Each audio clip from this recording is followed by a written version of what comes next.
क्या आप जानते हैं कि अलीगढ़ का क्या इतिहास रहा है?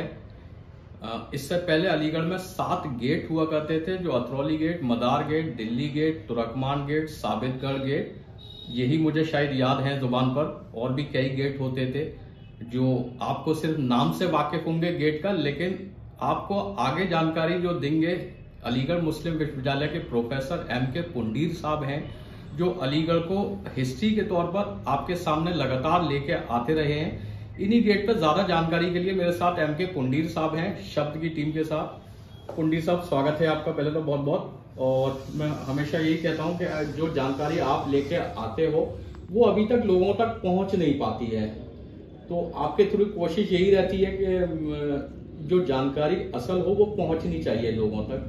तो ये अलीगढ़ के जो 7 गेट हैं कैसे बने और इनका क्या इतिहास रहा है? देखिए, ऐसा है कि मध्यकाल में जो कोल का किला था उसका एक्सपेंशन चारों दिशाओं में बहुत तेजी से होता है, और मध्यकाल में जो आज अलीगढ़ है वो जो वर्तमान में अलीगढ़ है वो उस पीरियड में कोल कहलाता था। और कोल एक कॉमर्शियल सेंटर की तरह बहुत तेजी से कोल का उद्भव हुआ या राइज हुआ। और स्पेशली इस कोल का जो राइज हुआ उसमें 2 कमोडिटी का प्रोडक्शन यहाँ बहुत ज्यादा था, जिसमें एक इंडिगो यानी नील की खेती थी, नील की तैयारी थी, दूसरी साल्ट पीटर की। यदि मध्यकाल के आए हुए विदेशी यानी यात्रियों का हम वृत्तांत को या उनके अकाउंट्स को हम कंसीडर करें तो वो कुछ उनमें से विदेशी यात्री अलीगढ़ और अलीगढ़ में स्पेशली शाहगढ़ में आते हैं और वहाँ या जलाली आते हैं जहाँ से नील ले जाते हैं या और साल्ट पीटर लेते हैं। और जो मध्यकाल में जिस टाइप से एक्सपेंशन होता है कोल का या अलीगढ़ का, तो उसका कहना चाहिए किलेबंदी की जो बाउंड्री वॉल थी वो भी एक्सपेंड करती है। और अब इसमें 7 गेट हमें मध्यकाल में अलीगढ़ के 7 गेट का हमें रेफरेंस रेगुलर मिल रहा है, जिसमें Turkman gate, Dehli gate, Sabitgarh gate. Sabitgarh gate क्योंकि ये जो बाद में जिस गढ़ी को हम अलीगढ़ कहते हैं छोटी से, वो साबितगढ़ कहलाती थी, तो उसकी तरफ जो गेट था उसे साबितगढ़ कहलाया, जो आज का डिस्ट्रिक्ट हॉस्पिटल का मेन गेट है वहां के आसपास था। चौथा अतरौली गेट, आप जानते हैं मालगोदाम के पास एक कवर कुत्ता करके एक बहुत बड़ा वहां पर एक मस्जिद भी है, तो एक अतरौली गेट, क्योंकि वहां से अतरौली के लिए निकलते थे तो एक अतरौली गेट वहां हुआ करता था।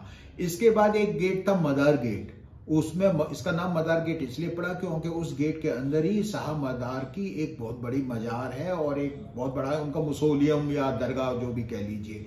और उसके बाद एक हाथरस गेट होता था, शासनी गेट होता था।